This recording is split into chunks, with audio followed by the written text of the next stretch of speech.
Well, yes, indeed. We will pick up from where the military hierarchy speaking to the National Assembly there.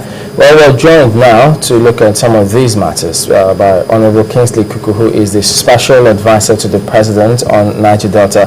He's also the Chairman of the Presidential Amnesty Program. Thank you for coming on this morning. Thank you, sir. Well, yes, indeed. We looked at this matter yesterday, but after that, there's been more attacks, and we just wonder, look, what exactly is going on? And you also have heard the way these things are happening. And what bothers you about this situation? Well, I do understand what is happening in the context of what could have been the causes and the way and manner various governments in the past and today. Our government has been handling the security situation in the Northeast. I want to particularly say that every insurgency anywhere in the world could have its own characteristics, but solution is going to be one. The way and manner you can solve an insurgency situation can basically be people-based. The only way it can be solved is with the almost absolute cooperation of the people of the area where the insurgency is taking place.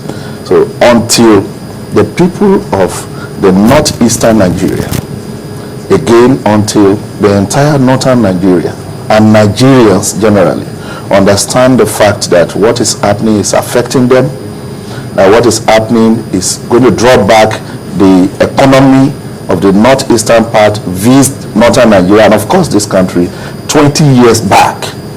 Until we understand the economic and socio-political implication of what is happening as a people and find out those who are really behind them and those who are behind these incidents that are known to some people, people must come out and work with the security agencies to ensure that they unravel those who are perpetrating this. And let me say this, we have not even defined properly what is happening in the Northeast. It is not about people who believe in Islamic faith. Now, let me just jump in before we define that. I mean, when you say people in the Northeast should rally around and see that this ends, what do you mean? Is it the leadership in the area or the generality of the populace there? It goes even to the shoemaker. It goes to the market woman. How do they participate? No, they must give appropriate movement, suspicious movement, appropriate information to the local chief of the community. He must report to the local government chairman. All tiers of governors must be involved in solving this problem. This happened in the Niger Delta. Well, it sounds so easy because we in the case of the Niger Delta, I'm happy to hear because we'll also link it to and see if there are any kind of similarities. But yes, again, it goes back to the question Timberland has asked you, because we're talking about the people and even the leadership, and you're talking about how information can be disseminated to these people.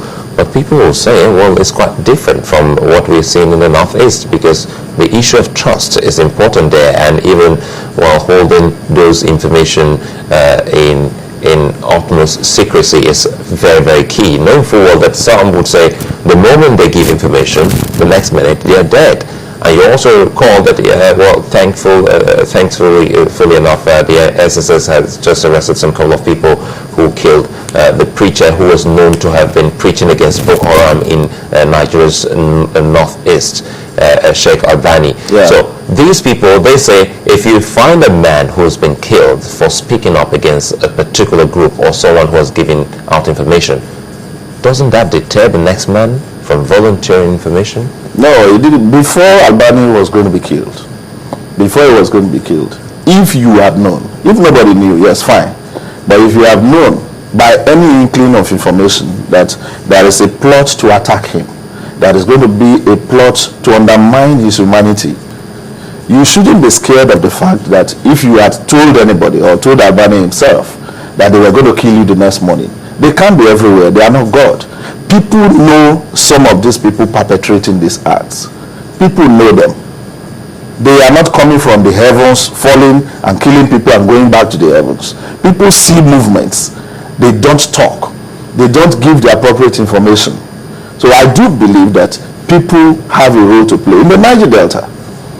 And that is where a lot of Nigerians get it wrong when they want to compare what happened in the Niger Delta and what is happening in the Northeast. In the Northeast today, it's not about people who believe in Islamic faith attacking people who believe in Christian faith. No, Christians can be massive victims sometimes. But the truth is that Muslims are dying daily today.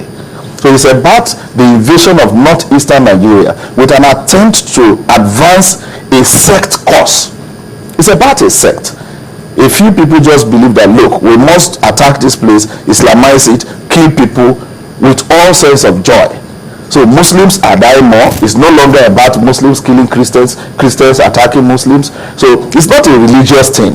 It is a sect thing. So is that the definition that you talked about? Yes, so we must define it in this realm. The moment you are able to define it well, that is why you are seeing Muslim clerics and Muslim leaders in northern Nigeria attacking what is happening, condemning what is happening. Even when they have killed Albani, tomorrow you will still see Muslim leaders in northeastern Nigeria attacking what they have done, castigating them for the kind of activities that are on.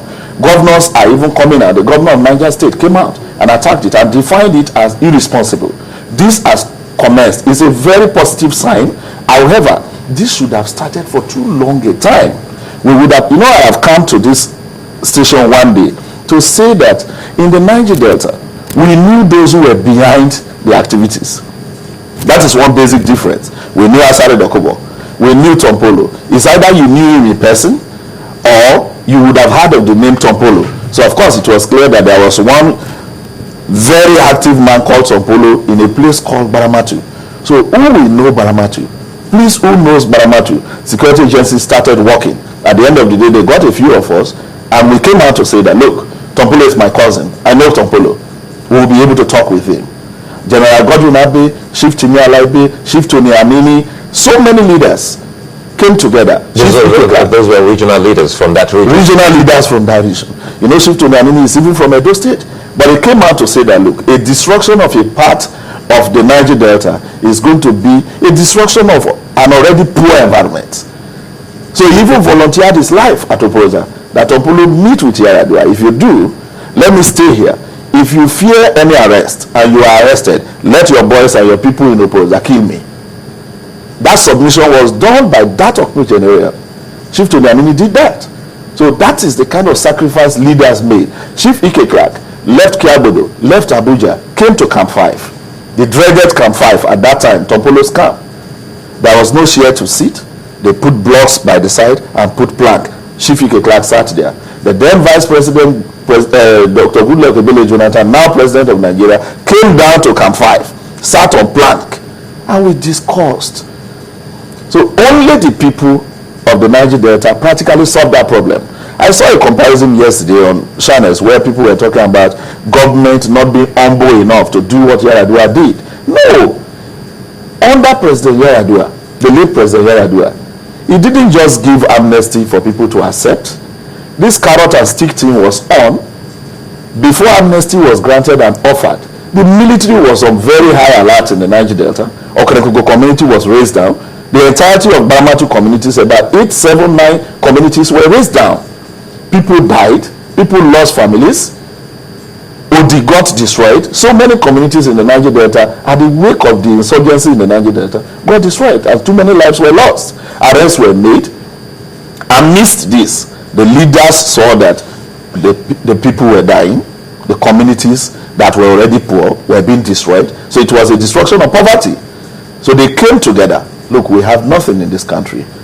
We have no economy. We have nothing improving in terms of the development of our communities. We wouldn't allow the military to raise down all our communities in the name of looking for insurgents. So we came together as a people to stop what was happening. And because the agitators themselves never intended to Islamize Nigeria or Christianize Nigeria, they never intended to tell a sitting president, a Muslim president at the time, that converts with all sense of insult, converts to Christianity, Christianity before we are going to accept amnesty. It never happened in that time. And because their aim was a fight for rights of the Niger Delta people, the concentration of attack was not children, it wasn't school children, it wasn't women. They didn't go to marketplaces to kill people. They didn't go to public places or churches or anywhere, even mosques, to kill people. They were concentrating in camps, and the military identified the camps. and the fight was on. And when it was necessary to discuss with them, we went to those camps. We went to Ateketom's camp. We went to Boylov's camp. I also participated in going to see Boylov at Ezetu. People went to Kosiri to meet Chief Ateketom.